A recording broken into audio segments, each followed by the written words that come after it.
우리 윤석열 대통령과 젤렌스키 우크라이나 대통령이 통화를 했다는 내용입니다. 먼저 로이터를 통해서 최초 보도가 속보가 전해졌고요. 조금 전 우리 대통령실에서도 입장을 냈습니다. 맞다는 겁니다. 윤석열 대통령과 젤렌스키 우크라이나 대통령이 통화를 했습니다. 제가 내용을 잠깐 설명을 드리겠습니다. 윤석열 대통령은 오늘 젤렌스키 대통령과 전화 통화를 하고 북한의 러시아 파병과 우크라이나 전쟁 참전 동향에 대한 평가를 공유하고 앞으로의 대응 방안을 논의했다는 겁니다. 우리 대통령이 북한이 러시아에 대한 군사무기 지원을 넘어서 특수부대 파병이라는 위험하고 전례 없는 일을 벌이고 있다. 그리고 러북 군사 밀착의 직접적인 이해관계자인 한국과 우크라이나가 앞으로 긴밀히 소통하면서 대응을 조율해 나가자, 이렇게 얘기를 했답니다.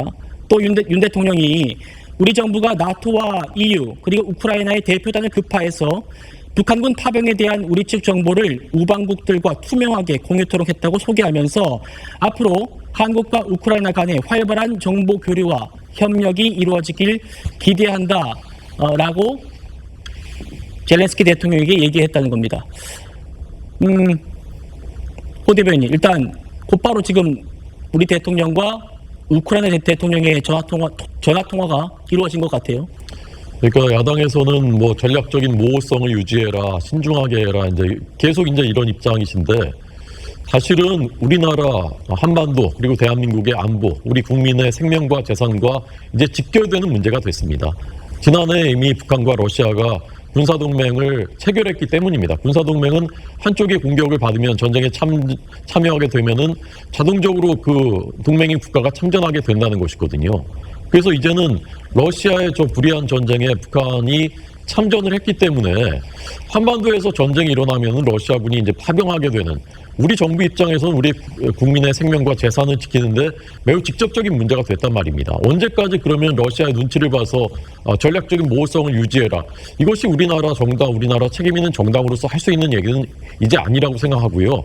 이제는 우리가 확고한 입장을 표시할 때가 됐다. 지금까지는 우리가 지정학적인 특수성 때문에 자유민주주의 진영이 모두 투입돼서 함께 공동 대우를 벌이고 있는 그 우크라이나 전쟁에 대해서 거리를 좀 뒀었던 것 아닙니까? 네. 우리가 할 수 있는 최소한의 것들만 했었던 것인데 이제는 남의 문제 아닙니다. 이제 우리나라, 우리 한반도 상황과 직결된 문제이기 때문에 완전히 다른 차원으로 진입했다고 저는 봅니다. 예, 저희 지금 속보가 젤렌스키 우크라이나 대통령의 워딩으로 많이 나가고 있는데 이게 국제뉴스 로이터를 통해서 들어오다 보니까 먼저 지금 전해드리는 거고요. 우리 대통령실에서도 입장을 냈습니다. 제가 좀 더 소개를 해드리겠습니다. 윤석열 대통령의 발언입니다. 우리 정부가 우리의 안보를 위협하는 러북의 군사적 야합을 좌시하지 않을 것이며 앞으로의 전장 상황을 면밀히 관찰하면서 실효적인 단계적인 대응 조치를 취해 나갈 것이다, 이렇게 윤석열 대통령이 얘기했답니다. 그리고 러시아가 북한의 민감한 군사 기술을 이전할 가능성도 문제지만 6.25 전쟁 이후 현대전을 치러보지도 않은 북한이 우크라이나전에서 얻은 경험을 100만이 넘는 북한군 전체에 습득시킨다면 우리 안보에 커다란 위협이 될 것이다. 이게 윤석열 대통령의 얘기입니다. 여기에 대해서 젤렌스키 대통령이 그동안 한국으로부터의 지원의 사의를 표하고 우리 정부 대표단을 키우에 파견하기로 한 데 대해서도 감사의 뜻을 전했다.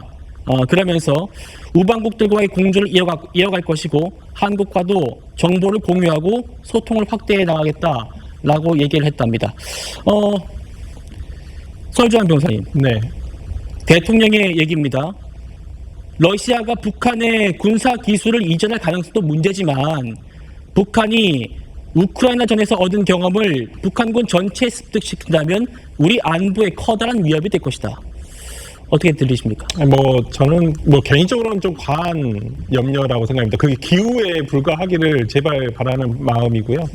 그러니까 지금 어쨌든 간에 전투병들이 지금 파병된 것은 사실인 것 같습니다. 그 전투병들이 지금 1950년대, 그러니까 6.25 전쟁 이후에는 어떤 현지 적응이 전혀 없었는데 이번에 참전을 하면서 아마 이런 실전 전투 경험을 쌓으려는 것 같은데, 그런 것들이 북한에 어느 정도 도움이 되긴 되는데 그 과정에서 희생되는 젊은 병사들이 있다는 자체가 너무나 안타까울 뿐이고 러시아 북한의 어떤 저런 군사 협력이 이제 우리나라 입장에서는 당연히 대한민국의 안보를 위협하는 상황이 되기 때문에 염려를 하고 당연히 저 부분에 대해서 젤렌스키 대통령과 소통을 하는 것이 맞다고 저는 개인적으로 생각을 하고요.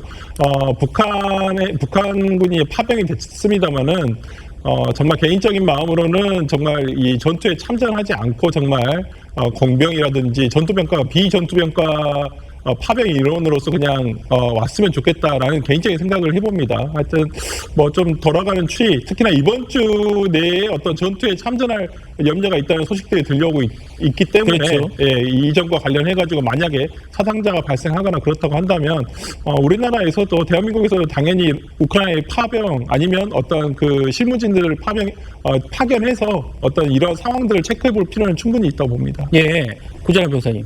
지금 국정원이 추가로 국감에서 얘기를 한 것도 속보로 전해지고 있어요. 북한의 그 김영복, 이 폭풍부대의 군단장을 지냈던 김영복, 김정은의 최측근이라는 김영복, 이 김영복을 포함한 선발대가 전선 이동 중이라는 첩보를 확인하고 있다. 그러니까 북한 부대가 김영복을 포함한 장군을 포함한 부대가 지금 이동 중이라는 첩보를 확인하고 있다. 어떤 첩보가 계속 들어오고 있는 모양입니다. 지금 이런 상황이고 앞서서 김민석 전 국방부 대변인이 북한군이 이번 전쟁에 참여한다면 실패해야 한다라고 얘기를 했거든요. 그래야만 우리나라에 우리 군에 어떠한 영향을 미칠지 모르기 때문에 그래야 한다라고 얘기를 했었습니다. 조금 전 들으신 윤석열 대통령의 얘기와 또 종합해서 어떻게 바라보십니까? 저는 대통령께서 굉장히 타당하고 올바른 지적을 하셨다라고 생각을 하거든요. 러시아와 북한의 관계가 급속도로 가까워져서 군사 동맹까지 맺었으면은 이제 이번에 참전에 대한 대가를 분명히 받게끔 되어 있습니다. 약속이 없으면 갈 리가 없고 첨단 무기에 대한 지원 그리고 그 기술에 대한 전수가 분명히 있을 뿐만 아니라 지금 이 실전에서 러시아의 고급 무기를 북한군들이 같이 접하면서 다루게 돼요. 그럴 경우에는 운용 능력까지 배워오는 상황이 됩니다. 그럴 경우에 이 사람들은 기술까지 받고 그거에 대해서 실전에서 그거를 써봤기 때문에 북한 내에서 전파했을 경우에는 북한군의 전투 능력이 급상승할 수밖에 없거든요. 그건 또 심리전에도 영향을 미칩니다. 네. 그러니까 우리 군에서는 그거에 대해서는 북한에 대해서 파악하고 있는 것보다 훨씬 더 어려운 상대가 된다라는 것을 이제 염두에 둘 수밖에 없는 상황이 되고 있거든요. 네. 그거에 대해서는 대통령께서 올바른 지적을 했기 때문에 북한군이 지금 계속 병력을 늘릴 거 이런 것까지 다 체크를 해야 된다 이렇게 생각이 됩니다. 예.